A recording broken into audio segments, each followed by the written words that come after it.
Du président de la République, Félix Tshisekedi, au leader de la coalition Lamuka, Martin Fayulu, ou encore Moïse Katumbi. De Kinshasa à Lubumbashi, 13 personnalités politiques ont alerté sur la nécessité de mener des réformes en République démocratique du Congo pour les élections de 2023. Selon eux, il n'y a pas de temps à perdre.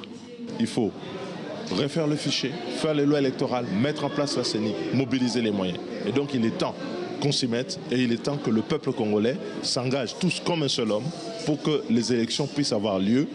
Cette caravane de 13 personnalités n'est pas parvenue à échanger avec le parti de l'ancien président Joseph Kabila, allié du pouvoir. Mais le PPRD, qui domine largement le Parlement congolais, s'est dit prêt à coopérer, notamment en matière de financement.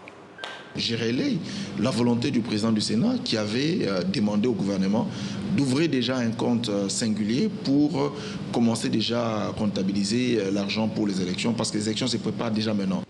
La tenue des élections est-elle assurée en 2023? Certains en doutent après des annonces des cadres du parti présidentiel. Le président de la commission électorale permanente lui temporise, même si les ambitions de l'UDPS de se maintenir au pouvoir sont à peine voilées. Nous sommes à la conservation du pouvoir et certains collègues, certains camarades peuvent utiliser des slogans qui peuvent être mal interprétés dans ce sens qu'on va conserver le pouvoir et y rester. Mais tout cela ne peut se faire qu'à travers des élections, ne se fera qu'à travers des élections.